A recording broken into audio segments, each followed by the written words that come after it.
The lights in the studio were too bright, but Jasmine Crockett didn't flinch.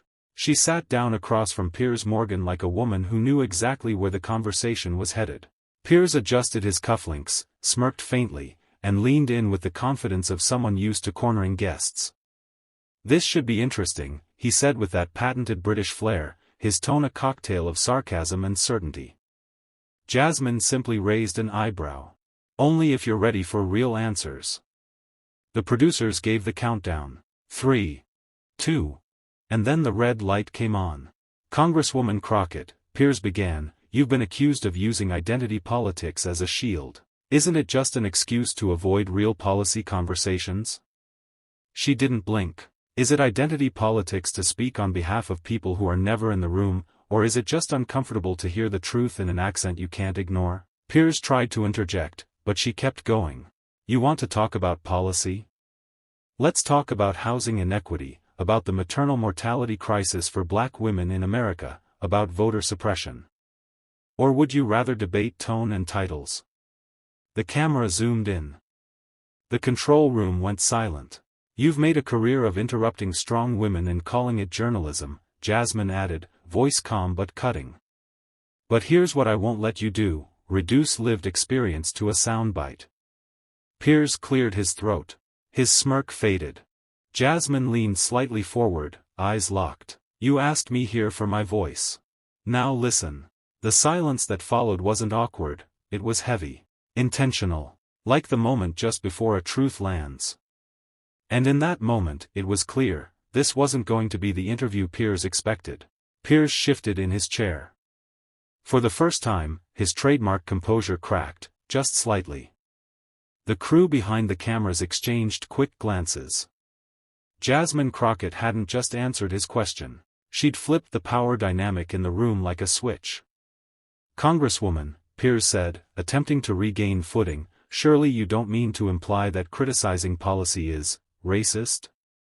Jasmine tilted her head, her smile unwavering but sharpened. "What I'm implying is that when certain communities advocate for survival, folks like you call it divisive. But when others demand dominance, it's called patriotism." Piers blinked. The silence stretched. He wasn't used to a guest wielding words like that, sharp, deliberate, factual. "You see," Jasmine continued, "what bothers you isn't that we're talking about race or power. It's that we're not asking for permission anymore." Piers tried to pivot. "But what about personal responsibility? Doesn't the black community need to?" "That's where you lose all credibility," Jasmine snapped, leaning in. "You don't ask poor white communities to apologize for Appalachia. You don't ask Wall Street to apologize for 2008. But you demand that black America take full responsibility for a system it didn't design and can't escape." Her voice wasn't raised. It didn't need to be. It was precise. Unapologetic. And piercing. Piers' lips parted like he might speak, but no words came. "Let me make this plain," Jasmine said. "You invited me here thinking you'd educate me. But I came to remind you, you don't get to sit across from a black woman in Congress and pretend the empire you glorify didn't build its legacy on people who look like me." Piers looked at the camera, then back at her. He opened his mouth again. She beat him to it. "And don't ask me if that's divisive," she said. "Truth always feels divisive to people committed to comfort." The air in the studio had changed. And Piers Morgan, for once, had nothing to say. Piers leaned back, visibly rattled. He tapped his notes, searching for stable ground, something he could use to steer the conversation back into his familiar zone of snide control. But Jasmine wasn't giving him that chance. "Let's talk about your own country," she said, her voice still even, "because your interviews always come with this colonial lens. Like America's flaws are somehow isolated. Let's not forget, the empire you were born into wrote the handbook on oppression." Piers scoffed. "This isn't about the UK. "No," Jasmine interrupted, "but it's about the arrogance that comes from pretending your hands are clean while pointing at our scars." The audience watching from behind the glass pane leaned in. Even the producers stopped whispering through their headsets. "You think you're challenging me," she continued, but what you're really doing is trying to shrink the conversation down to something safe. Something you can handle. But I'm not here to be handled. Piers tried again. You represent a deeply divided country. Doesn't some of that fall on people like you? The rhetoric, the partisanship? Jasmine paused. America's divided because people like me finally have microphones, she said. And people like you don't like what we're saying into them. Her delivery wasn't loud, but it rang louder than any shout. Piers shifted in his seat again, but Jasmine didn't stop. You can't interrogate black voices and expect us to play by your rules anymore. You want civility when the truth is uncomfortable. But where was that civility when George Floyd cried for his mother? When Breonna Taylor never made it to mourning? When Roe vs. Wade got shredded and you called it a victory for reason? Her eyes didn't leave his. I'm not here to argue. I'm here to name what you've conveniently left out of every conversation like this. And today, I'm the one holding the pen. Piers froze. The pen wasn't mightier than the sword. Jasmine had proven, it was the sword. Piers' lips curled into the faintest smile, a lifeline. Congresswoman Crockett, you seem very passionate. But don't you think there's a risk when leaders use identity as a weapon? Jasmine didn't blink. What you call a weapon, I call a mirror, she shot back. And if the reflection unsettles you, maybe it's time to stop blaming the mirror. The studio had fallen into complete stillness. Even the camera operator paused his routine pan. Piers leaned forward, attempting that signature Morgan maneuver, lowered tone, faux intimacy. But if everyone is always a victim, who's left to be accountable? Jasmine cocked her head, now fully in command of the space. That's rich coming from someone who's never had to survive a system built to erase him. She let the words settle. I don't speak for pity, Piers. I speak for clarity. We're not asking to be lifted, we're demanding you take your boot off our necks. That's not identity politics. That's justice. For a moment, even Piers seemed unsure if this was still an interview, or a reckoning. Jasmine continued, her voice low, deliberate. You bring people on this show to entertain debate, but you mistake noise for substance. What you weren't prepared for today was someone who came with receipts instead of reactions. She reached into her folder and pulled out a page. According to your own past interviews, you said systemic racism was a myth. Here's the DOJ's data. You said critical race theory was brainwashing. Here's the curriculum you clearly haven't read. You said police brutality is exaggerated. Tell that to Tamir Rice's mother. She didn't raise her voice. She didn't need to. You came with ego. I came with evidence. Piers glanced toward his producers. He needed an exit. But Jasmine wasn't done. You can edit this segment however you like. But remember, clips go viral. And your legacy? That's not in your hands anymore. The silence was deafening. And Jasmine? She didn't even flinch. The producers were frozen behind the glass. No signals. No commercial break. Piers had always controlled the pacing, until now. Jasmine sat perfectly still, eyes locked on him. She wasn't waiting for a question. She was waiting for accountability. Piers cleared his throat. So you're saying everything I've done on this show, all my interviews, are invalid? Jasmine raised an eyebrow. I'm saying they've been comfortable. And comfort doesn't equal truth. The words hit harder than any headline. I've watched you bring on activists, professors, survivors, and instead of listening, you try to out-talk them. That's not journalism. That's performance. Piers opened his mouth, but Jasmine kept going. You once said George Floyd's death wasn't about race. You said America was just overreacting. But your reaction now, this silence, is the clearest proof of your misunderstanding. She leaned forward, not in aggression, but in defiance. Let me tell you what you've underestimated, Piers. You thought I'd come here and shrink into your format. But I don't fit into colonial framing. I'm not here for polite sparring. I'm here to dismantle the stage. Piers tried to cut in, but Jasmine was on fire now. This isn't about right or left. It's about who gets to speak and who always gets interrupted. And today, I'm not being interrupted. Camera 1 zoomed in. Her face was calm. Her tone, surgical. You want ratings? Congratulations. This moment will trend.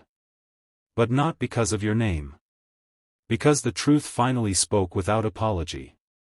She stood. Piers fumbled for composure. We still have more time. No, Jasmine replied. You had time. Years of it. And all you did was talk over people like me. She turned to the camera. Let this be a message. We're not asking anymore. We're telling. Loudly. Clearly. And without permission. She walked off set. And for once, Piers Morgan had nothing left to say. The clip hit the internet like wildfire. Within 30 minutes, Jasmine's takedown had already racked up hundreds of thousands of views. By midnight, it was trending across every major platform. She walked off like a queen, one user posted. She didn't destroy him, she surgically erased him, wrote another. News anchors scrambled. Pundits were divided.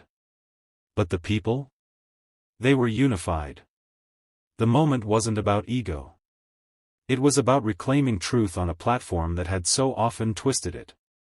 Meanwhile, Piers Morgan sat in his green room, unusually quiet. His team hovered nervously.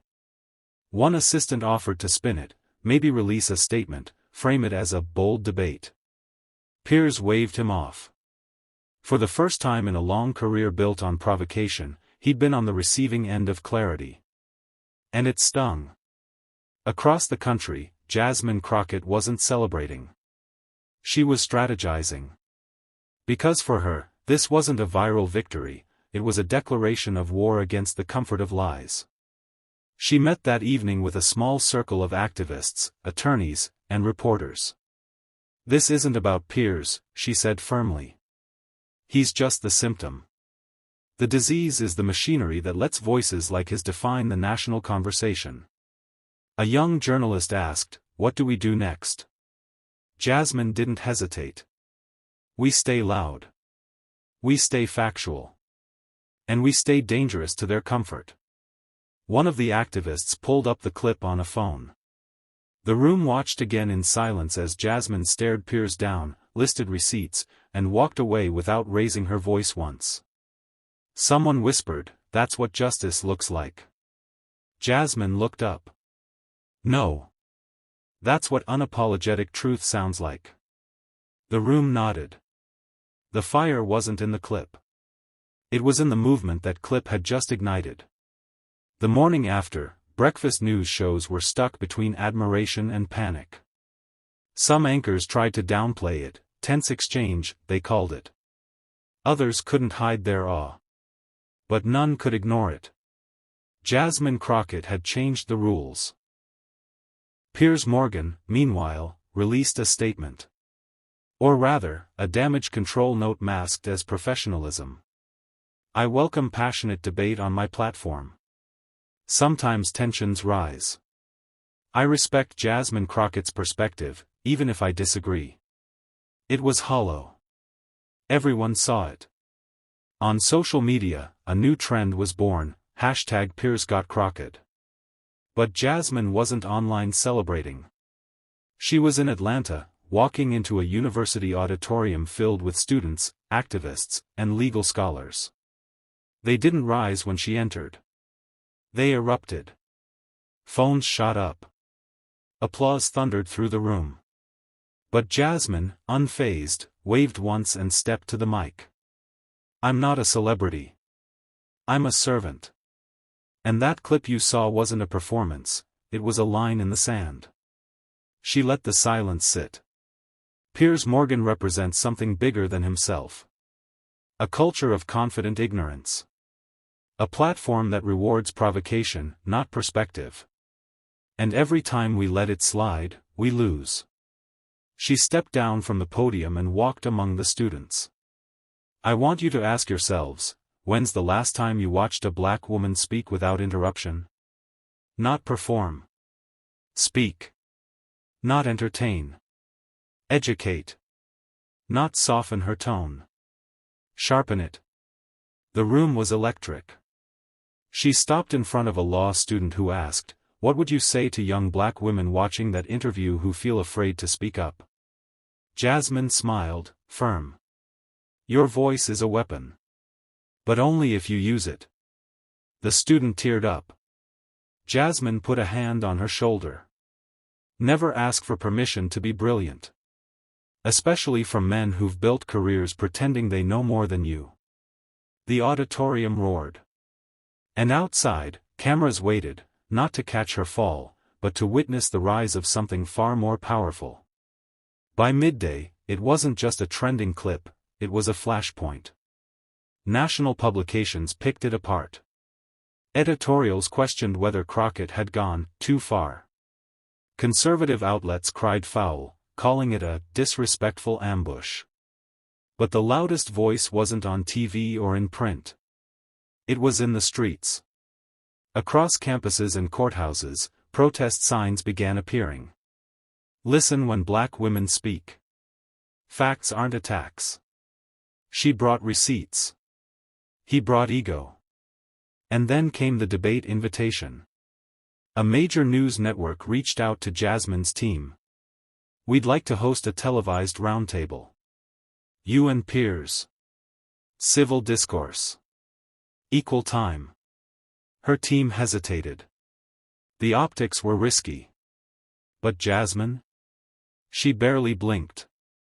"If they want round two," she said, "they better bring more than airtime and lights."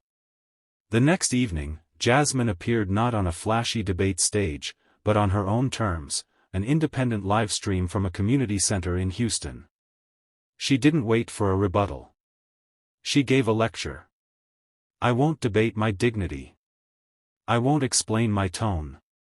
What I will do is show you how dangerous selective outrage is. Because the real issue isn't how I said it. It's that I had the audacity to say it at all." The chat lit up with fire emojis, claps, and "say that." Meanwhile, on the other end, Piers Morgan recorded a rebuttal, overproduced, heavily edited, full of buzzwords like decency and respect. But the damage was done. The internet wasn't buying his narrative. One user wrote. "He talked about manners. She talked about justice. And Jasmine? She leaned into the storm, not away from it. Because when you shine light on ignorance, it doesn't burn the truth. It burns the mask off of power." The morning after her live stream, Jasmine was invited to the readout with Joy Reid. It wasn't just an interview, it was a celebration. Joy smiled as she introduced her guest, the woman who turned a pompous TV show into a masterclass in accountability. Congresswoman Jasmine Crockett. The crowd in the studio clapped before Jasmine even spoke. Joy leaned in, her tone playful but loaded. "Let's just get to it. What was going through your head when Piers started quoting statistics he clearly didn't understand?" Jasmine laughed, calm and cutting. "I thought, this man studied my bio just enough to mispronounce it." The audience burst out laughing. "But seriously," Jasmine continued, "I realized in real time, he wasn't there to listen. He was there to be loud. And I came to be clear." Joy's tone shifted, serious now. "You said something on your live stream, I won't debate my dignity." That hit home. Jasmine nodded. Because they always want the performance. The palatable version. But when a black woman speaks with authority, not apology, they call it a meltdown. Joy leaned back, eyes narrowed. They want the truth quiet. Jasmine didn't blink. "Well, I'm not built for silence." Social media lit up again. Clips from the interview spread like wildfire. She wasn't angry. She was articulate.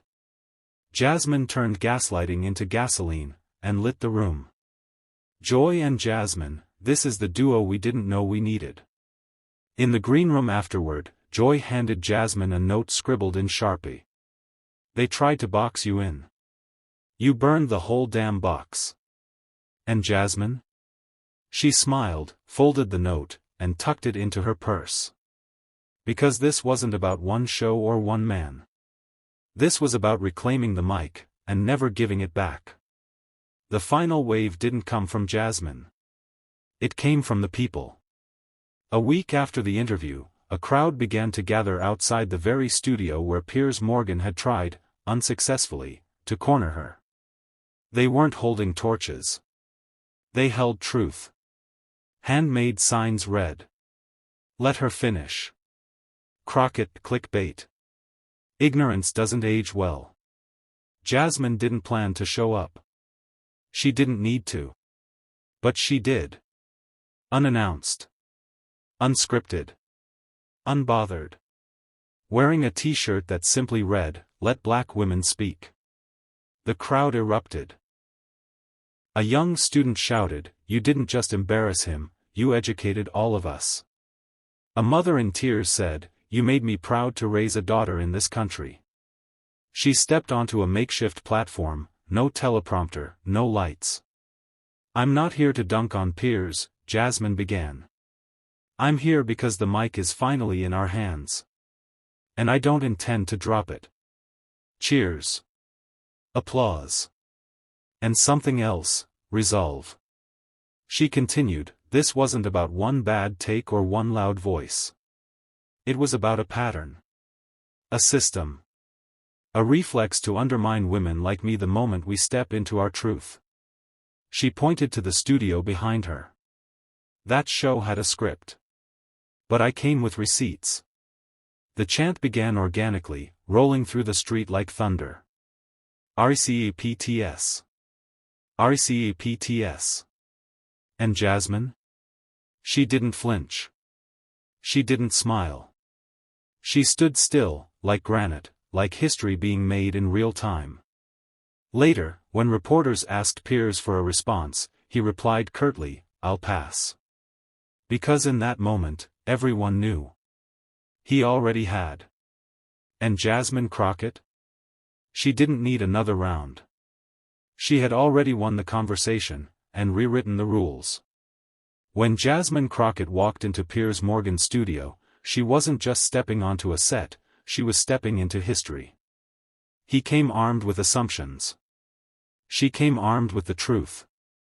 And when the lights dimmed, when the interruptions stopped, and when the smoke cleared, only one voice still echoed, hers. Jasmine didn't just challenge a host. She challenged a narrative. That black women must smile to be heard. That intelligence must be softened to be accepted. That truth must shrink to fit someone else's comfort zone. She shattered that script, on live TV. And in doing so, she reminded America of something we often forget. Real power doesn't shout. It stands. It speaks. And it stays. Jasmine Crockett stood for all of us who've been talked over, underestimated, or ignored. And she did it with poise, precision, and fire. So next time someone asks what justice looks like in a soundbite world, tell them it looks like this moment. Tell them it sounds like Jasmine.